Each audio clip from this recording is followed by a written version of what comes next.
Fix It friends. This is Fix It with Fran, where I talk about all things faith, family, food, and fun. And I'm back with my usual Saturday video. Now, I've been doing this for a few weeks where I share with y'all one of my best books for toddlers. This book right here, Monica has been really in love with these past couple of weeks. And it's the Alphabet A Lift the Flap book. So I realized when I was looking at this that this is a Reader's Digest book. And apparently, y'all, I apologize, this is no longer sold. Or I tried to look online, I tried to see if I could find it on Reader's Digest, and I was only able to find it used on Amazon and used on like Walmart.com. So I don't know if Reader's Digest still sells this. I'll try to look and see for some details, but I still wanted to share this with y'all. Now I apologize because usually I would try to share books with y'all that are still available that you can purchase. Like I don't want to tell you, oh, this book is great and you can't get it anywhere. But I think in fact that this is a book that I got from our local red, white, and blue thrift store. So I'll give y'all that tip that I do recommend looking at your local thrift stores, be it Goodwill or be it a red, white, and blue, what is it? What's the cheap one? Something cheap. Dirt Cheap. Stores like that, because they often will have books. Sometimes with Dirt Cheap and those little like Amazon resale stores, there are books that are current, but that somebody ordered and maybe the cover got scratched and they wanted to return it. They'll end up in stores like Dirt Cheap and those other little resale places. But I wanted to share this because there's still a lot of qualities to this book that I would say are great for toddlers. So I wanted to give y'all those pointers and things that I liked about the book. One thing is like, it's not a small book. It's kind of thick. So it's a little more heavy duty. So it's not one that you would say put in your go bag or like to take around with your toddler. But let's say you were going on a longer road trip and you wanted to have something in the car that would keep them entertained. This might be a good book. Or like us, if you're in a playroom or have a little play area for them at the house, this is a great book to have. And I'll put in some clips and show y'all Monica playing with this and sitting and reading, because she was able to really sit this on her own lap and go to town with it. I love again, y'all know I am big on some illustrations and colors, and this too, being a thicker book, is very durable. Like if you hear that, like this is not a little board. This is some thick cardstock here, like cardboard that this is put together with. But look at these images. So this front page is just that I know my ABCs, and it actually shows you all of the different animals that you're going to see throughout the book with the different letters. But look at like this vivid colors, the detail in the illustration, like the little specks on the wings of the, what is it? The wings of the, oh, it's a yellow jacket. As I say, I don't recognize that. I was like, it's not a mosquito for the Y, but the gills and the little, like what, bones on the fish, like all of these little details on the woodpecker, even the tortoise shell, like that to me, as a parent looking at the book, is captivating. But when you're reading with your toddler, it gives you that much more to interact with them. You can ask them what they see, if they see the lines, if they see the spots on the giraffe and the stripes on, what is it, lemur? I think it's a lemur. Yeah, we've read this a couple times, so I should know. Yeah, that's a lemur. But the other thing, I'm trying to get this without the glare, that's so cool about this book, like if you look at the monkey, this is the page I was reading with Monica too. Just, again, the vivid imagery here, but the flaps aren't always just a pull-down flap like you see here with the lemur. Sometimes the flaps are where it pops up.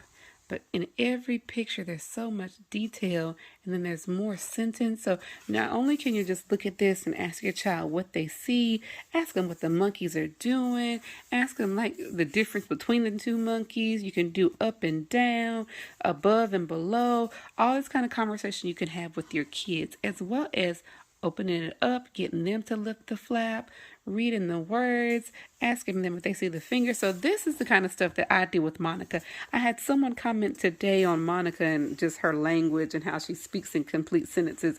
But a lot of that just comes from us talking to her, interacting with her. Again, her being a pandemic baby. So at one point she was my coworker and I talked to her in the home office.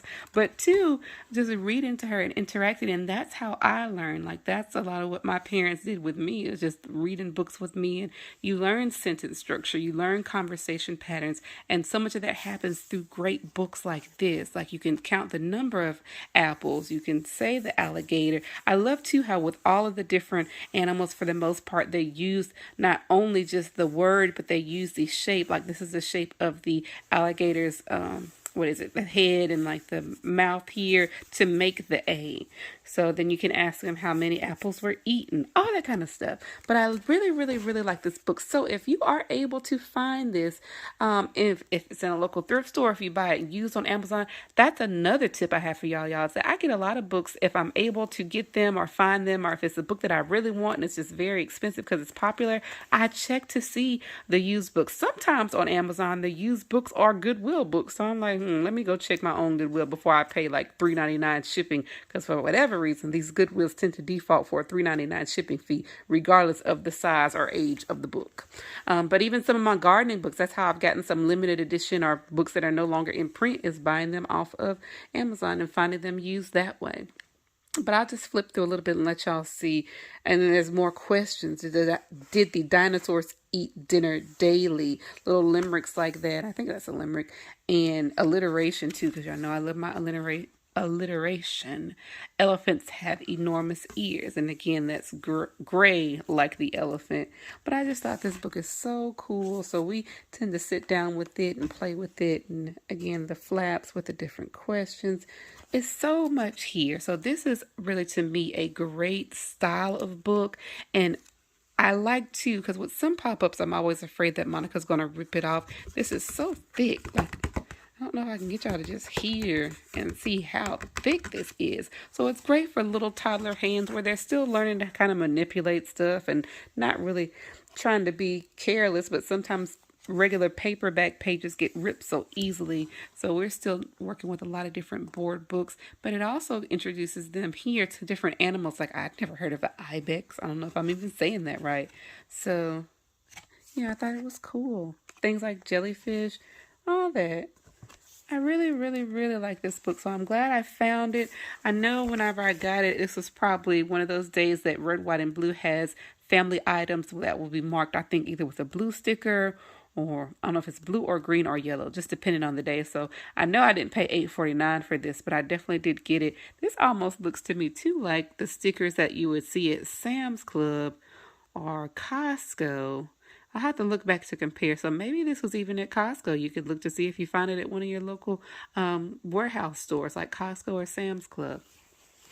But yeah, y'all, this book to me was awesome, awesome, awesome. I really wanted to share it with y'all.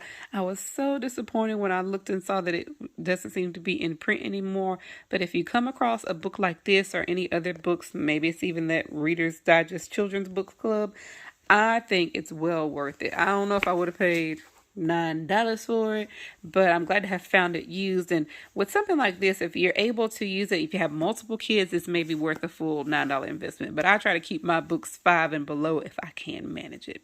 But as always, this is Fix It with Fran, where I talk about all things faith, family, food, and fun. These are just a few of my thoughts about this particular Alphabet Lift the Flap book. As always, I want to leave with y'all my reminder that I truly believe God has given us all gifts and talents that can fix some problem that exists in the world.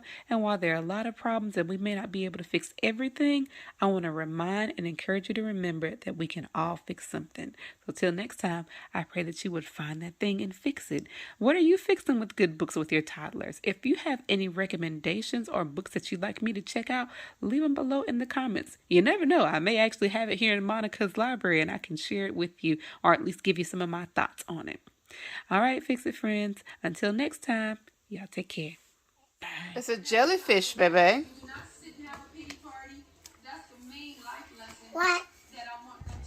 That's monkey. M is for monkey. Why is that? It's a monkey in the tree. Okay? Oh, Yeah.